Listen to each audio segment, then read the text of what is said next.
It's the catalyst for change you've been waiting on. New Mind, New Me, from Bishop David G. Evans. I want to be loved. Why do I take the person that loves me and kick them to the curb? I want to be wealthy, but I spend all my money. You were created and given a slave, a doulos, a servant called your mind.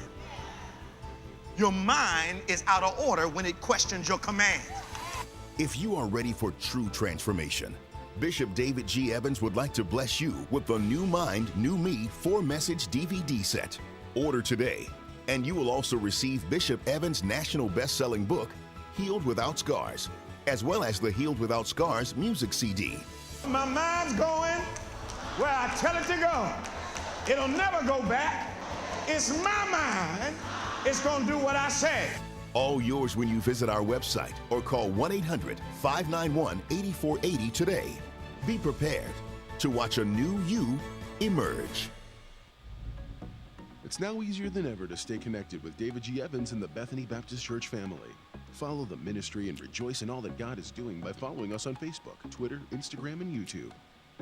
On Facebook, you'll be up to date on the latest happenings. You can watch our Sunday services on Facebook Live at 8 and 11 a.m. Eastern. Here comes the power. Hallelujah. Words of wisdom and encouragement can be found on Twitter, and you'll get up-to-the-minute sermon points as they happen in our weekly worship services. Follow us on Instagram and be blessed by the inspirational and special moments that are highlighted each week, and meet the people who are the heart of our ministry. And if it's video you want, subscribe to the Bethany Baptist Church channel on YouTube. See the celebrations, the special events, and the many, many people who are helping to transform lives one at a time. Stay connected with David G. Evans on Facebook, Twitter, Instagram, and YouTube, and become a member of our broadcast family today. What if you could make one decision to unleash everything great in your life? Would you do it? Would you say yes? Aren't you tired of your relationships, your health, and so much more suffering because you lack the truth you need to change? The life you desire is within your reach. You can achieve all the success, happiness, and prosperity you deserve by simply learning the secrets that lead to real personal transformation. Change is hard, but not impossible. You just have to make one radical decision to get real. And there's no better authority on the real steps to change than David G. Evans. Some men trust in chariots. Some men trust in horses. But we will trust in the Lord. David G. Evans is leading the charge to bring you the power to change your life. He is committed to the mission of helping you transform and become a person of power, and it starts with his all-new system to change your situation. At the centerpiece of this life-altering collection is David Evans' groundbreaking training course.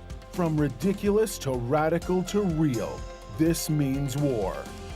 In this series, you will discover the steps to change. This series includes 2 powerful messages, each on winning the battle in your mind and cultivating a language of faith. That's 4 messages, 4 power-filled hours of material. If you want a better marriage, this series has the answers. If you want to achieve financial independence God's way, the secrets in this series will empower you to make it happen. If you want a life of power, anointing, and influence, this series will show you how to get it, and there's more. You're looking for serious, immediate results. So Bishop Evans will also include one of his best-selling messages called Weapon of Warfare. This classic teaching will build you up to start fighting in the spirit for what you deserve. This powerhouse collection, from ridiculous to radical to real, and Weapon of Warfare, will give you all the biblical strategies you need to change anything in your life. This collection will ship to you immediately with your gift today to David G. Evans Ministries. This ministry is revolutionizing the kingdom by empowering believers. Souls are being saved daily, and we need your help to grow this impact in a real way. Call now and sow your seed of just $35 for your transformation to help people around the world. Your $35 love gift goes straight to the front lines of ministry, providing help to those that need it most. Call now. Make the decision to get the power you need to change your life forever. Position yourself to receive from God with Bishop David G. Evans teaching When Men Pray. Have there been times when you have asked someone to pray for you and the prayer has not been answered? Because instead of praying for yourself, you waited until someone else that you thought had more power would pray for you. Prayer is something that you resort to immediately and not as a last resort. You need to learn how to pray preemptively. You need how to pray ahead of time. Don't always be praying in response. Pray proactively. Pray before it happens. Lord, cover my child. Lord, bless my day. Develop your relationship with God with this dynamic teaching on CD or DVD when you write to us. Visit our website or call 1-800-591-8480. Allow God's living waters to wash over you and refresh your soul. You've been praying for yourself when the answer is in praying for other people. While I'm praying for California, God shows up in my house. As kingdom people, with the king in us and us being sovereign ground, we're not governed by the laws of this land, but we're governed by the laws of heaven. He's talking about you going to draw water from the wells of salvation. Where's the well? In you. If we want to release the water, watch this, we don't have to pray for it to come.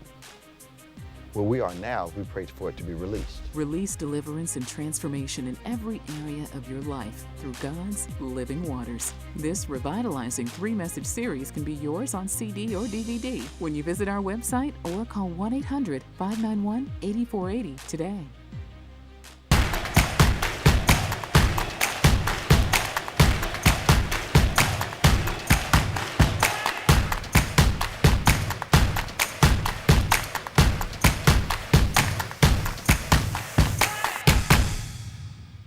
Everybody, welcome to On Point, the #1 Saturday morning Christian-based call-in talk show in America, live every Saturday morning from 9 a.m. to 10 a.m. on any smart device at David G. Evans, the #1. At David G. Evans, the #1. Won't you like us and subscribe to us, share with as many people as possible. Hit that notification button so you don't miss one moment of the On Point conversation. Once again, we want to welcome you, and we are the #1 Saturday morning Christian-based call-in talk show in America today. Live every Saturday, 9 a.m. to 10 a.m. Eastern Time, every Saturday morning. We love for you to share with us today those things that are on your mind, on your heart. We discuss those things that are relevant to you as it relates to current events, politics, sports, of course, faith, religion, but always from a kingdom or biblical point of view. So if you are interested in that kind of conversation, welcome. We have a diverse population as our listeners, and they call from all around the country. Sometimes we get some international calls. And of course, you can join us on Facebook this morning and leave your comments there, and we can answer them as we go along in the program, as we progress in the program. Our phone number for calling us toll free is 866-743-8267. That's 866-743-8267. That's 866-74-EVANS. I'd love for you to give us a call. We can have this conversation around these subjects that we've chosen that we believe are impacting, but we can also use if you have something that's on your heart, we'd love to speak to you about that. So once again, 866-743-8267 on point. Of course, joining us once again is our co-host, Reverend Nicholas Smith. Hey, man. Good morning, everybody. How you doing? I'm okay. A lot going on this week. Yeah. I have it's probably a rhetorical question, but if I threatened a DA with violence, would they have arrested me? Probably. Okay. I just want to make you out. Yeah. Just talk to you. Yeah. I just want to make sure that that the law is still the law, because I don't know how you do some of the things that we're seeing, publicly done, and you don't at least get a visit from the police. Yeah, unless they agree with you somewhat on your side. Because remember, he was the law enforcement individual. Or they're just afraid of a shakeup, which doesn't make sense to me either. Well, that doesn't make any sense either, but I mean, so depending on who you are, here we go again. Yes. Yeah. You can threaten an official of the city, and in that instance, it's free speech. It's not a terrorist attack. No. Okay. No. Okay. Not at all. Well, and I understand that our former president was never set up to be arrested. That he just manufactured that and raised money from it? Yeah, he raised the most money from the announcement that he did the whole entire time he was campaigning before. That's what I'm saying. In that's, ways that's he shady. has a genius. That's shady. He's though. a shady genius to him. And he knows how to push those buttons to get the response that he wants. Okay. Now I don't. Maybe I'm missing something, but why would Iowa no longer want people who are on food stamps, who you have designated, qualified as being a recipient of food stamps? Why would you not want them to be able to buy meat with that? Yeah. That doesn't make any sense to me. Meat is not food? Yeah, they just want them to buy processed food, canned stuff, and that's it. It goes back to me. I could be wrong. It goes back to that you're on welfare because it's your fault. Okay. So is that everybody? That a certain constituency believes that everybody on welfare. But this is not just certain segments of people in Iowa. This is everybody who's on SNAP. Yeah, I'm talking about people in politics. Okay. They believe that, you should be able to get up. This is America. Try to stimulate them out of. But not being able to buy meat is not going to stimulate us. It's going to deny your kids food that they need to eat. Yeah, basically. So what, somebody got offended, they were in line behind someone who was on SNAP, and they were buying a sirloin, and they got offended, and they said, well, why should they be on food stamps and buying?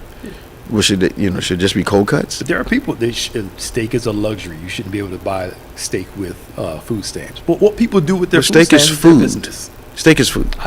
We know that. Okay. Yeah, it's just.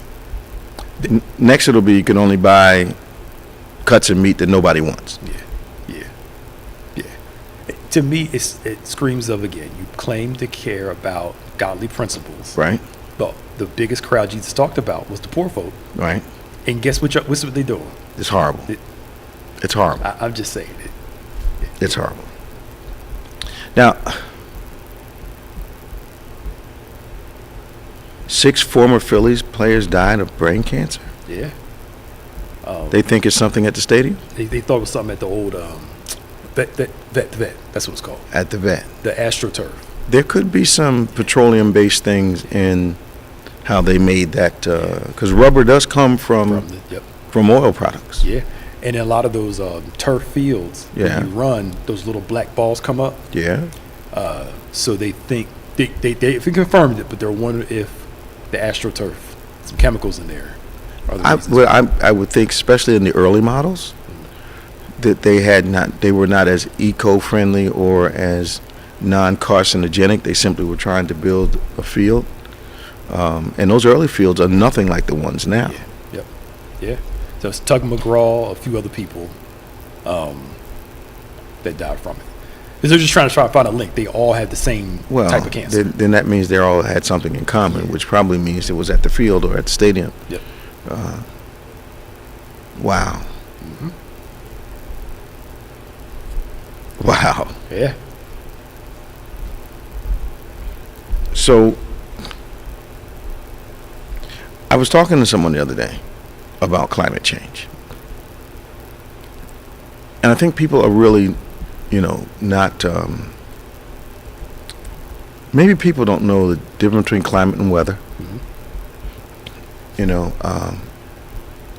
But as I am studying science here these last 2 years, and you're looking at different climates in different places, there definitely has been a shift in climate. Yeah. Mm-hmm. Now, I think that the shift in climate is experienced as a change in weather to people. Mm-hmm. But the condition of a region has a climate, which produces a type of weather. That's as simple as I can, explain it.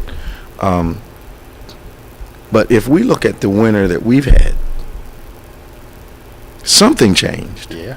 Because we may have had 1 or 2 inches of snow total. If that. If that.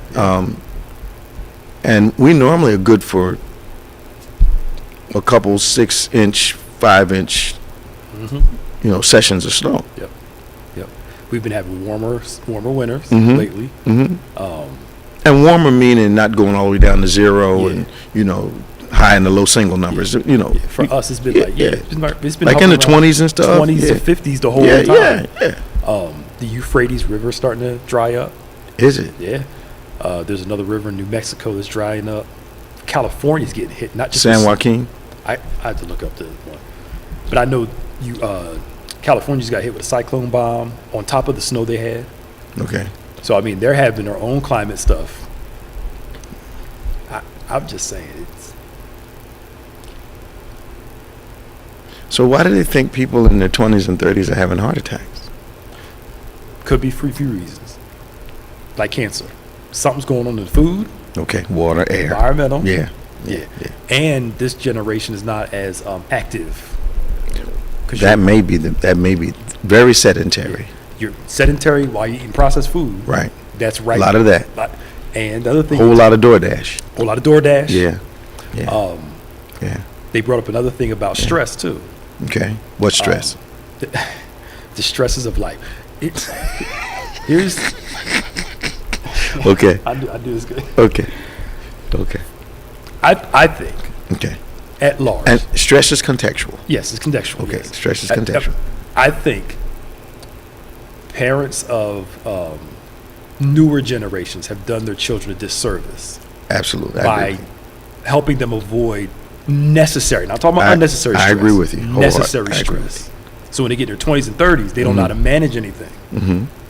Because they think the world revolves around them and what they want and their convenience. Now, the fault, if there is any human fault in this, and I believe there is some participation, comes from a lot of people from my generation and a couple of succeeding generations had very difficult, stressful upbringings. Yes.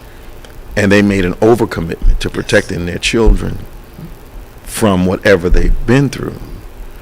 And in consequence of trying to give them, quote unquote, a better life, they removed a lot of the very stressors that give you strength over time. Yeah. And resilience and, the ability to stick in there when there's a problem and, accountability and responsibility, all that, a lot of that's gone. Yeah.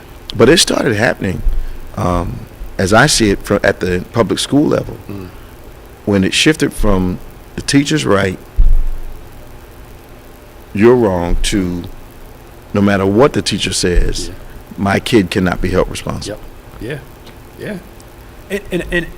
And we're not denying the necessary stress of the environment, like school shootings and all that stuff. Those things, it's weird, are, but I think, like you said, the environment that we created for a lot of our generation isn't healthy for them.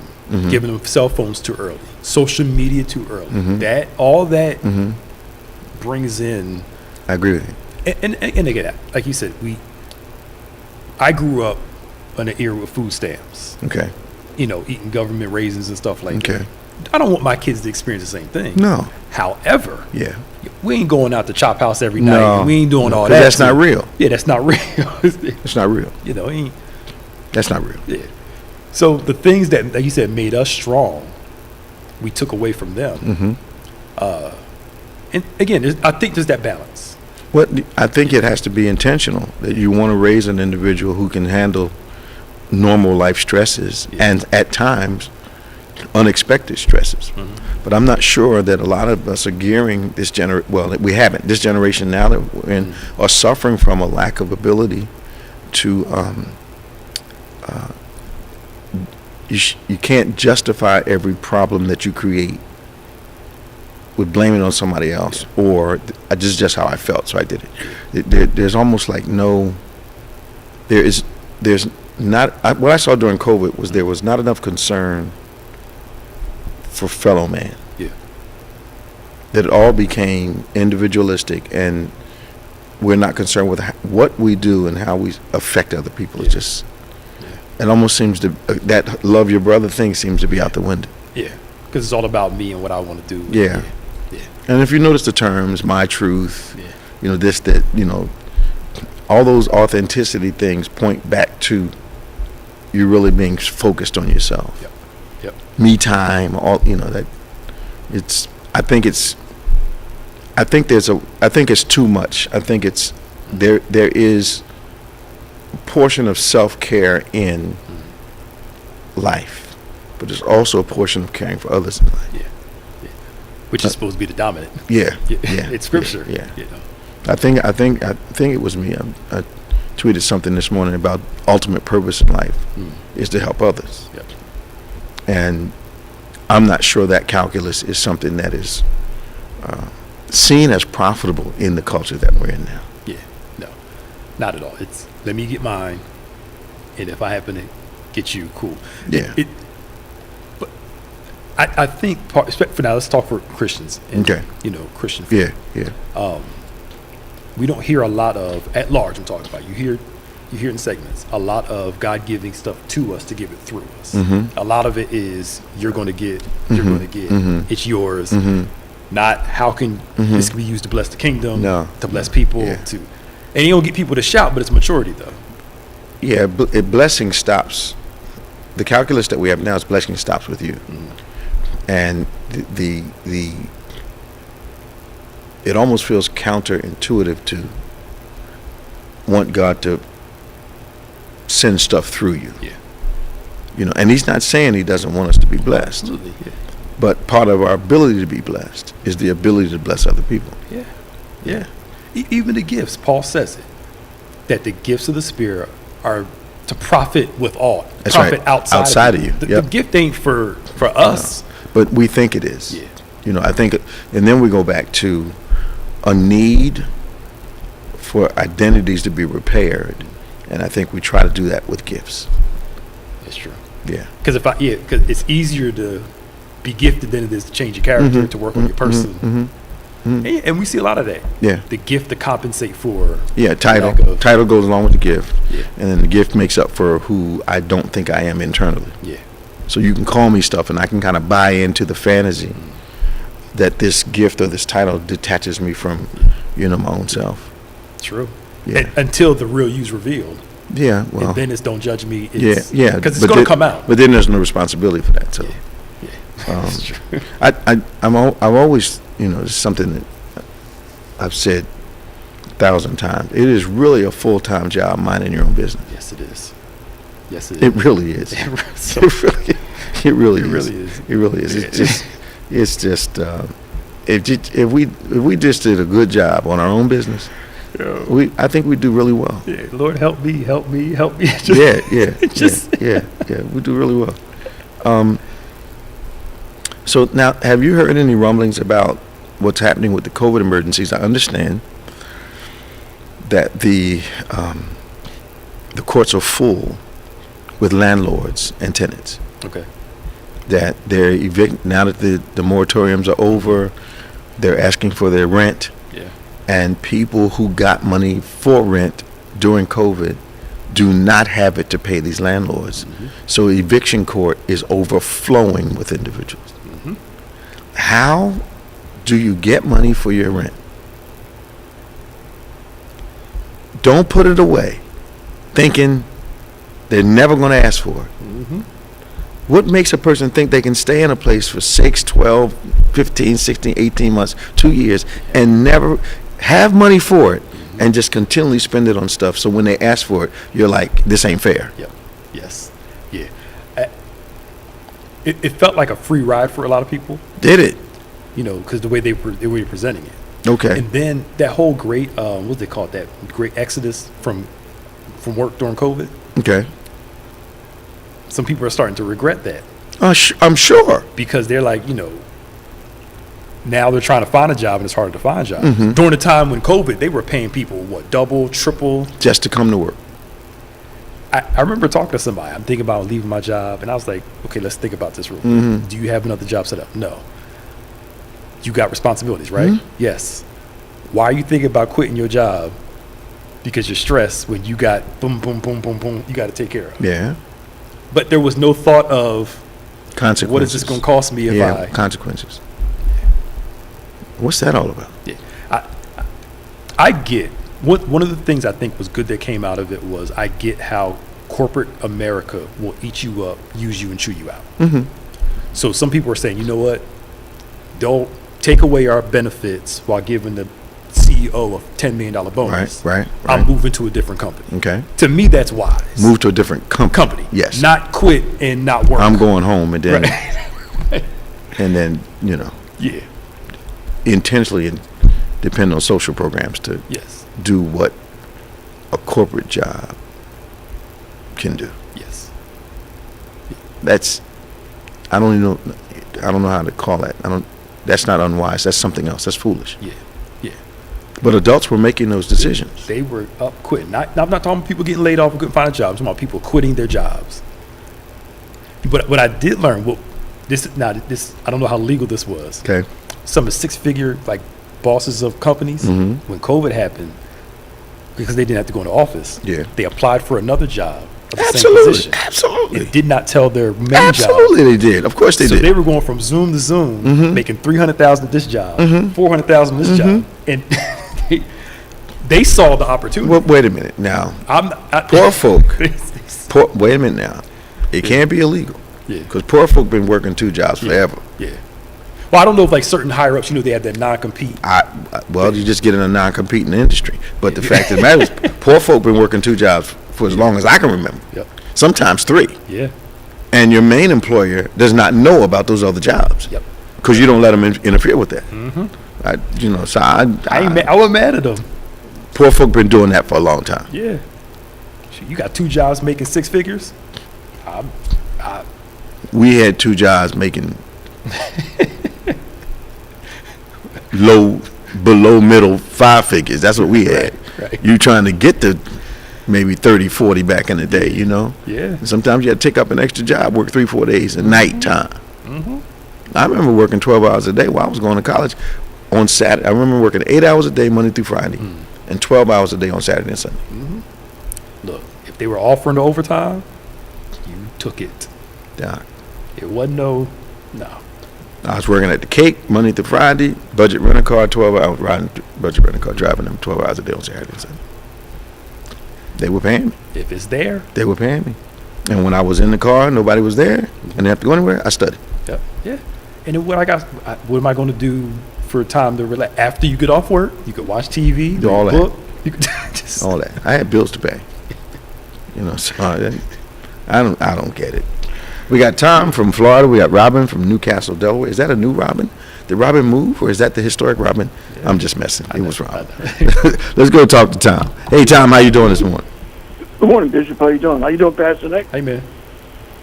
Hey, Bishop. Earlier you were talking about our ex-president threatening people. Yeah. On the cover of the New York Post, there's a picture of him with a baseball bat swinging at the DA in New York.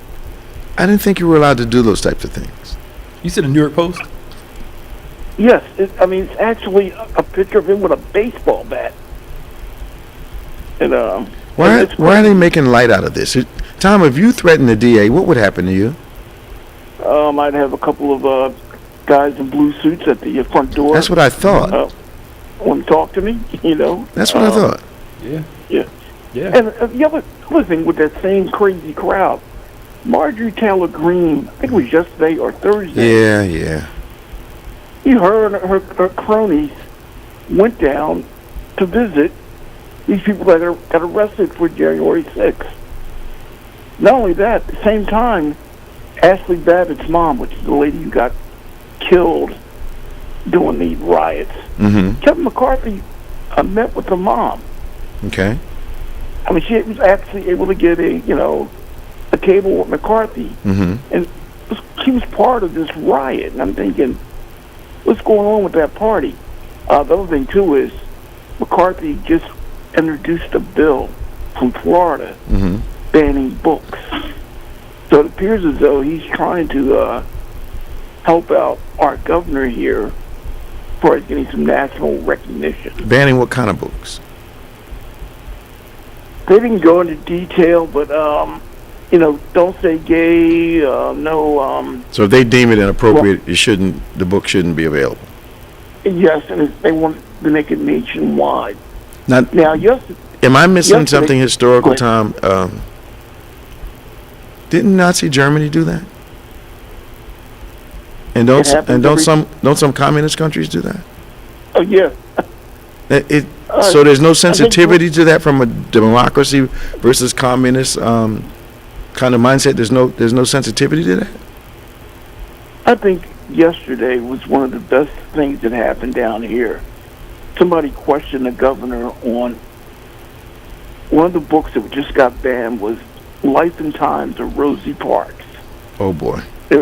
Yes, if you cannot have her in your school library, what are you telling us? And there was no answer. They didn't have an answer for the person? No, didn't have an answer.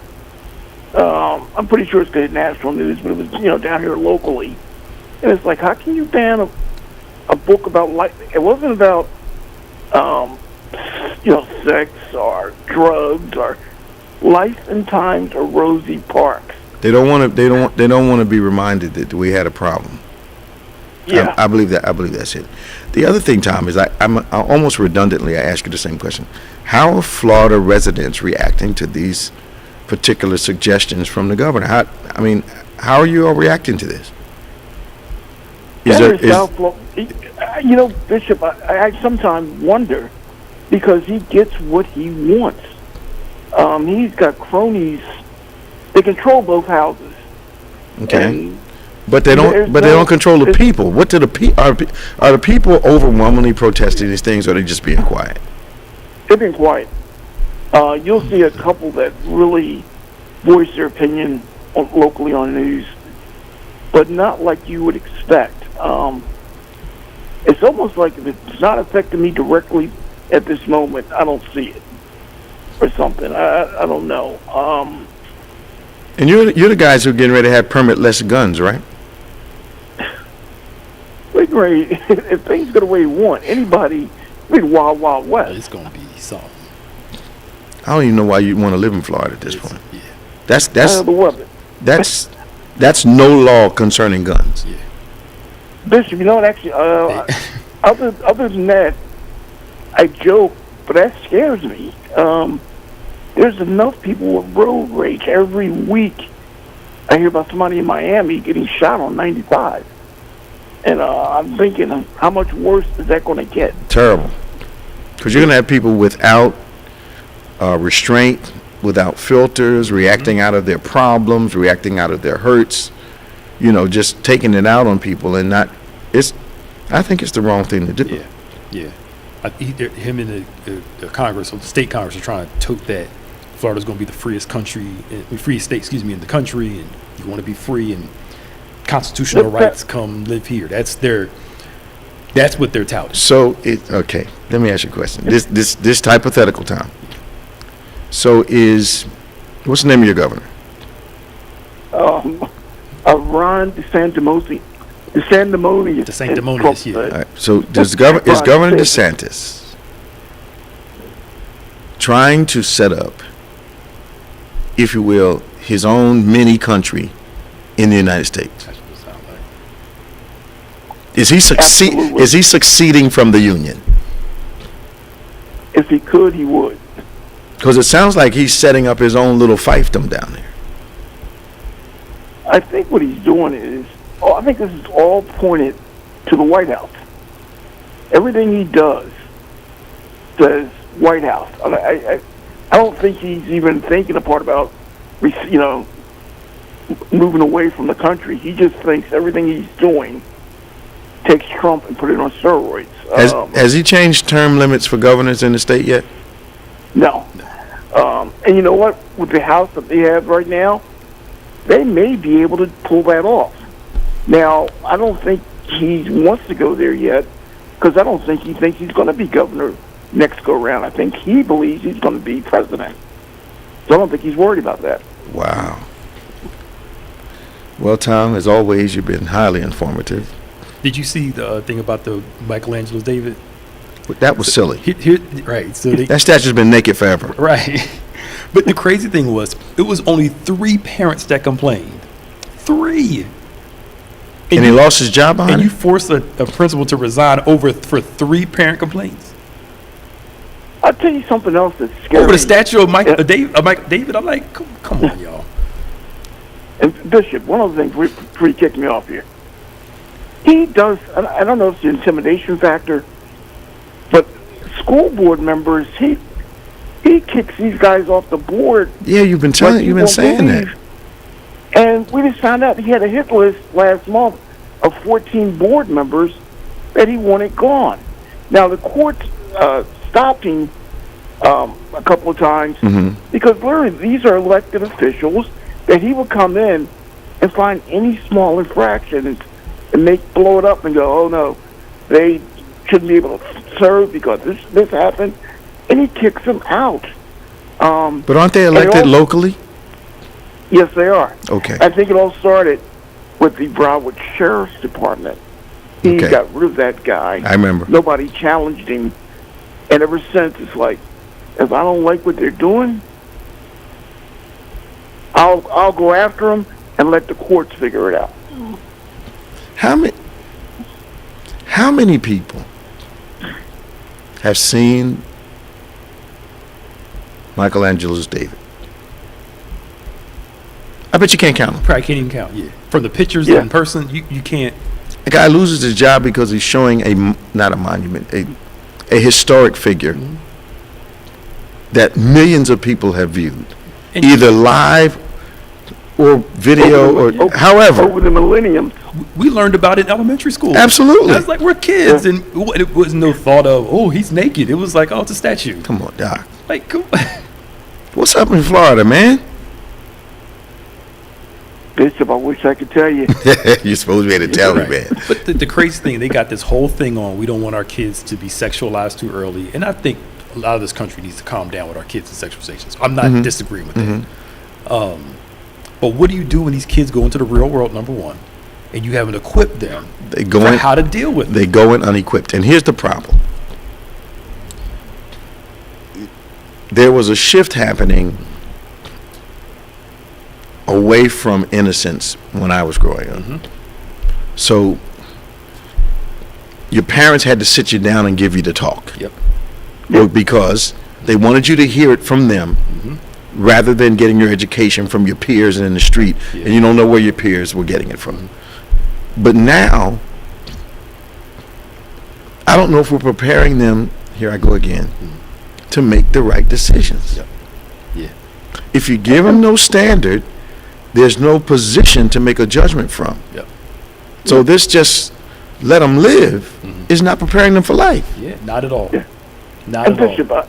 I don't know, and maybe I'm wrong here. The K through third grade, not to say gay. Hey, I don't know if I totally agree with it, but I understand it. But now that he wants to go K through 12, don't say gay. Oh, come on. There are kids who are 16, 17 years old that understand a lot more about what they want to do than kids in third grade. The problem with that is they got gay kids in their classes. Thank you. Exactly. Come on. Tom, we got to go, man. Hey, take care. All right, man. Talk to you. All right. 866-743-8261, 866-743-8261. We're going to Robin, then we're going to Teresa from Camden. Hey, Rob, how you doing? Well, good morning, Bishop and Pastor Nick. Welcome back, Pastor Nick. Hi, welcome. Hey. Yeah, we always miss you when you're not on there. She talking so sweet this morning. Come on, girl. No, I think I have a touch of the flu. I took a COVID test, so it's negative. All right, I'm glad to hear that. Yeah, and then you said, did I move? Yes, I did. I'm in Barra, Delaware now, not Newcastle. Okay. But, Bishop, I just want to make a comment. I just have two questions, and I'm done. But the message that you did Sunday, how you touched on so many things regarding the difference between eros, Philippe, and agape love, it really, made so much sense. And just a lot of things that you've been, speaking on about how managing your spending. Something you said, God didn't create us to survive. Oh, that was from the worship is warfare message I'm listening to. You went to John chapter 5, verse 1-6. You said, God didn't create us just to survive, but it's just a lot of things that you've been speaking on this last season has really it's just been really helping me to grow. I'm glad. And you know, I appreciate, you know, glad. all that you're doing, you and Pastor Nick, your teachings, your Thank love you. that you share, you know, that you show us. I really, you know, appreciate it. Thank you. But the question is, I know Pastor Nick can look this up, but I've been seeing a lot on social media where the guy Nichols who got killed by the cops, I can't think of the one's name. They said that was because of a woman, either his wife or his baby mama that Nichols was dating. So I don't know if that's, you know, true, but it's dealing with a female. I'm not familiar with what she's talking about. The rumors that Tyree Nichols, the guy that got killed by the okay, was dating one of the cops' ex or something like that. But there's no truth to that. They haven't found any truth to it. Why would they? It was just some rumors that were going on. People just like creating stuff. Yeah, they trying to find reasons, but that shows you how something can go viral so fast. Well, I can say something. Life travels faster than the truth. Yeah. So they don't know what's true or what's not true. Okay. Until we don't know until something comes out. Okay. Right. And the other question, this last one that was brought to my attention was asked, how soon should you date either female or male if you lost your partner and it's only been like 3 or 4 months, and especially if they have young children? I couldn't. I think people don't give themselves time to recover. I think they are more intense trying to replace than to recover. And then what happens is you bring somebody on board to someone who has not recovered and is not emotionally ready for another relationship, and it's bound to have some pitfalls in it, because, you know, and if you've got children, you wouldn't even be thinking about introducing them to somebody new. Right. You know, that fast. That I think 3 months is irresponsible. I don't think that's fast. I think it's irresponsible. Yeah. But it's not thinking about you. It's not thinking about your kids. It's not thinking about the impact that it would have on them. Right. How long should a person, wait? I don't think there's a schedule. Mm-hmm. But I certainly think that you got to look at your children. Yeah. And think about what it's going to take if a significant person, mother or father, passes away, and you call them up, well, this is your new dad, this is your new mom. Yeah. Wait a minute. They still more. Wait a minute. You're asking them to go to war with you. Yeah. You know, so I think you have to. You know, I don't get this. Yeah, that's what I'm saying. I mean, I can see like maybe a year go by, or, you know, but after 3-4 months. You know, like you said, that was asked, and I didn't know how to answer that. So let me ask. I don't know how you stop loving a person just suddenly like that. Yeah, unless it wasn't meant to be with that person too. Well, sometimes, like you said, sometimes people get together just to have the kids. That's a whole nother conversation. Yeah. You know. Oh yeah. That's a whole nother conversation. But that's all I have. All right. So I want y'all to have a blessed day. You too. All right. Hope you feel better. Bye bye. All right. Bye bye. It's On Point, the #1 Saturday morning Christian-based call-in talk show in America, live every Saturday morning from 9 a.m. to 10 a.m. Any smart device at David G. Evans 1. We'd love for you to give us a call, 866-743-8267, 866-743-8267. We've got about 12, 13 more minutes. You have plenty of time to get in. Let's talk to Teresa from Camden. Hey, Teresa, how you doing? Teresa, going once. Teresa, going twice.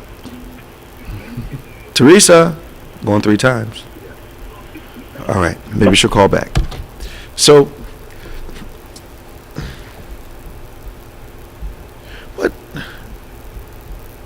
how can, and maybe I'm thinking too much, maybe I'm reading too much into this.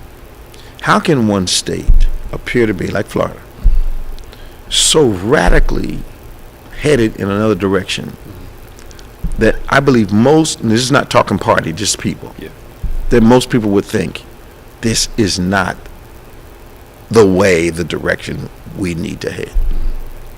Well, it's like Florida, Alabama, Texas, all them, they all have that same agreement. This is where we need to be as a country. Okay. So that's why and this is why I say that Republicans may not have the biggest numbers, but if they can win the right states, you can have another Republican president next time around. Yeah. If they win electoral college votes. Yeah. So those conservative hubs, like a lot of, like Mississippi and another one is following Florida's model. Right. And wouldn't be surprised you see it in Texas and those other places, Carolinas. Why aren't the people rising up in the state that these types of things are going to hurt or they oppose?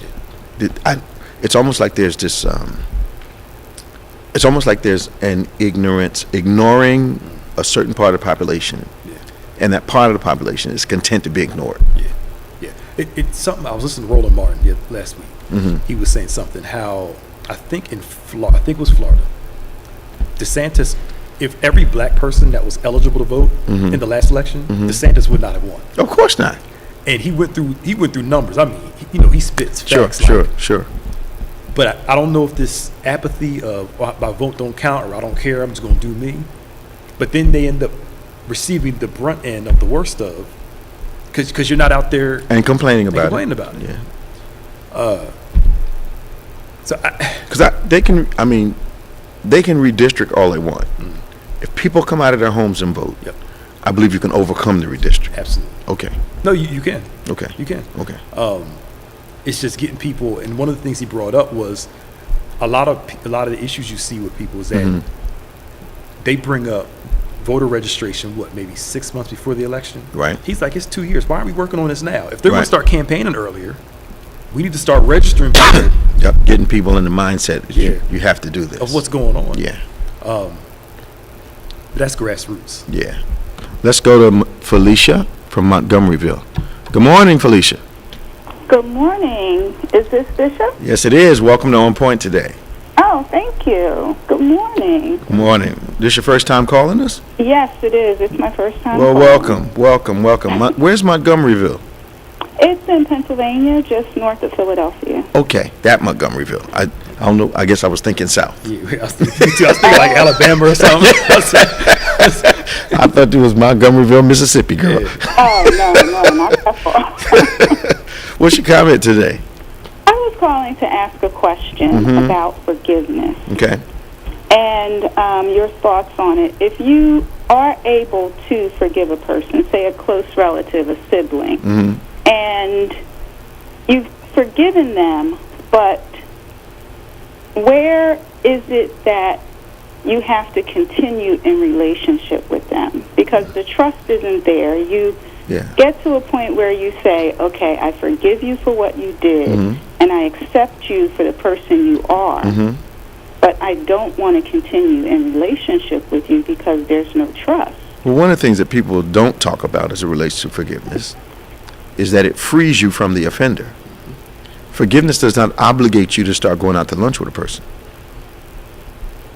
But the old traditional way of looking at it, which was feeling and not really faith, was that, God got some kind of glory for you hanging around somebody that you were totally uncomfortable being around. There's a bunch of folk in hell that God has forgiven, but he ain't fellowshipping with them. Okay. All right, so forgiveness either repairs a relationship or gives you the distance to function, knowing the person. But, that's a misconception that, you forgive a person and now you guys got to be best of friends. No, that's not the truth. And when it's a close family member, you have that pressure from the family, you should forgive. Well, you did, but you can have productive distance from a family member. And I think that's where I'm struggling because the family wants me to be uncomfortable to make them comfortable. No. Yeah. Yeah, no. So there's some context that you won't be comfortable going into. You shouldn't ask them not to invite the person. One of the revelations of a situation like this is that you find out who really cares about how you feel, especially if they're all aware of what happened.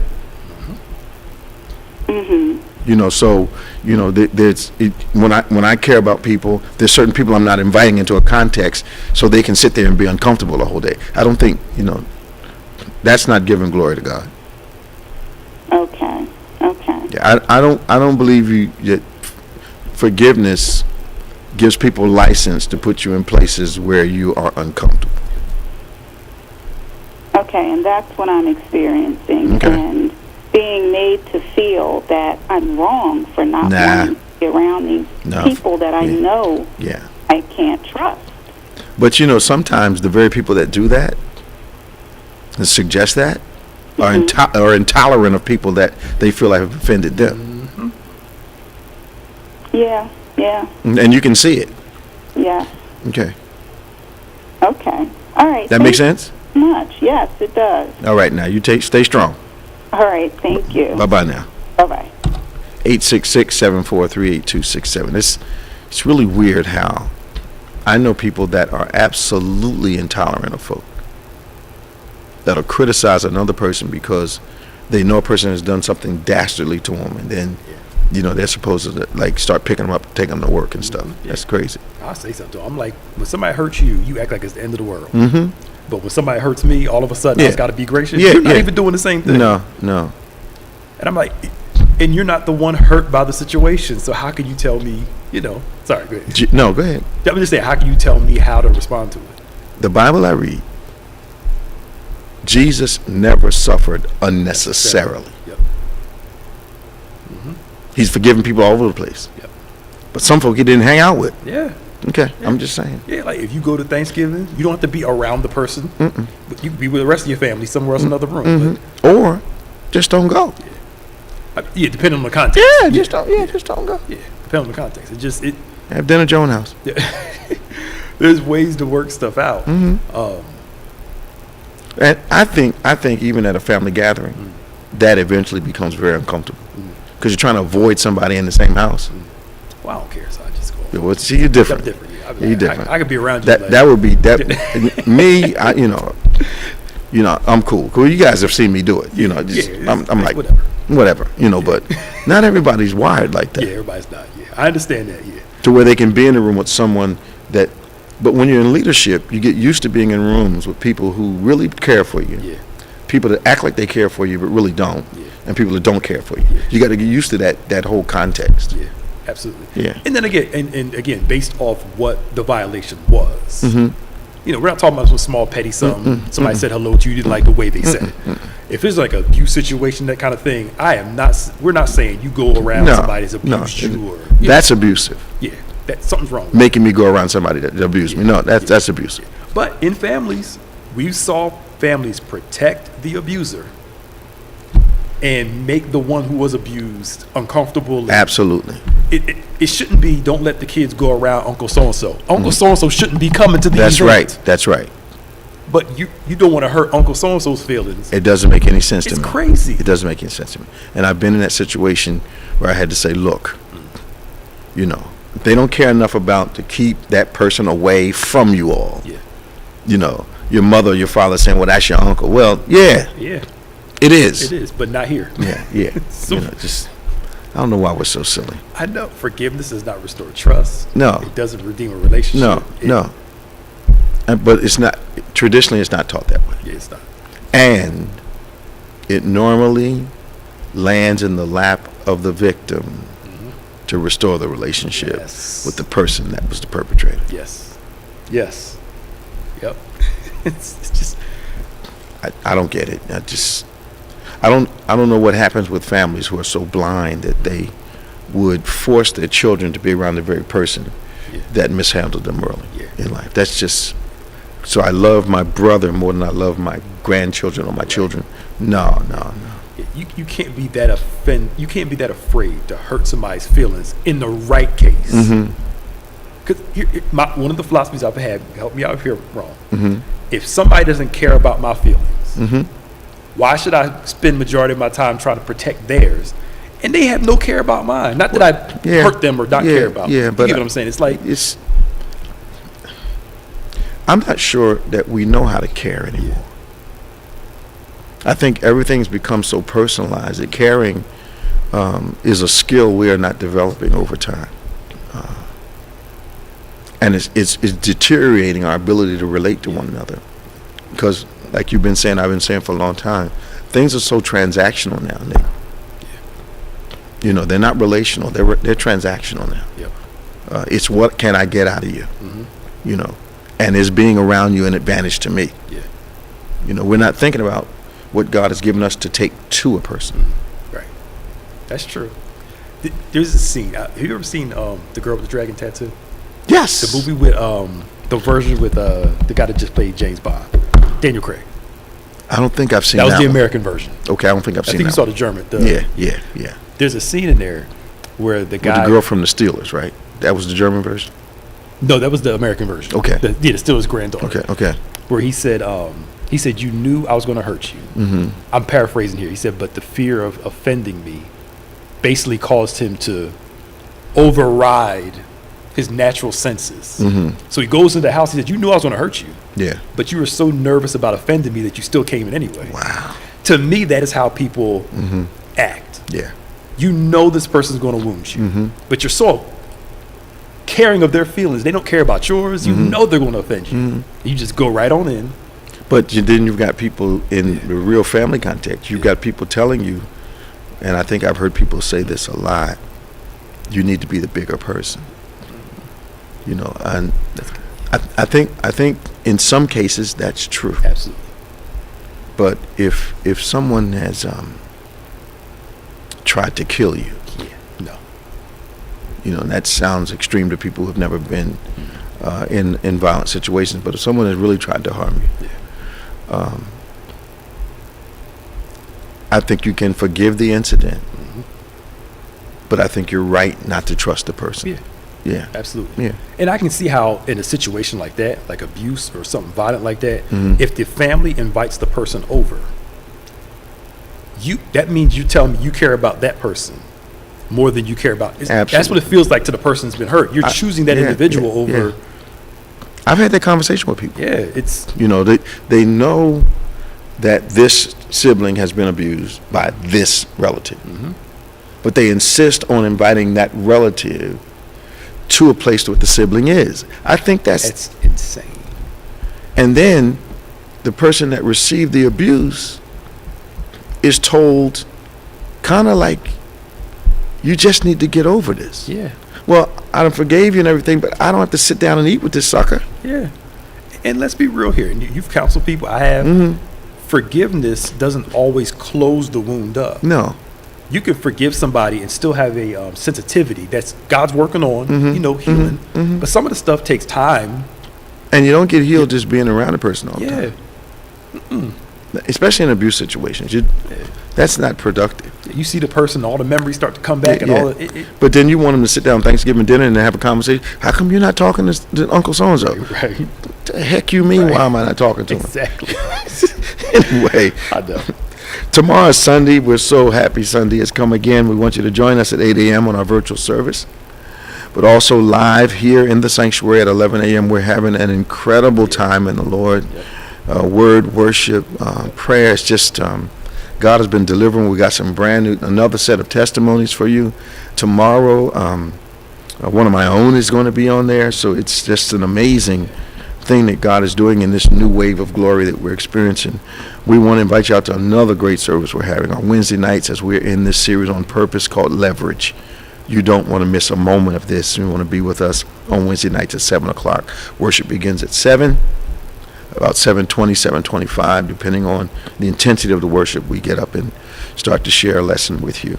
But this time we're in this thing called Leverage. It's absolutely concerning purpose. You have never heard anything like it before. God has given me a distinct revelation on this, and I believe it's going to impact your life for the rest of your life. We would love to pray with you. Send all your prayer requests to social@gotobethany.com. That's social@gotobethany. That's the number 2, Bethany.com. And always subscribe to David G. Evans 1 and BBC of NJ. David G. Evans, the number 1, BBC of NJ on YouTube. But also we've got some podcast platforms, DGEMS, and of course OnPointe that you've been sharing with us for the last hour.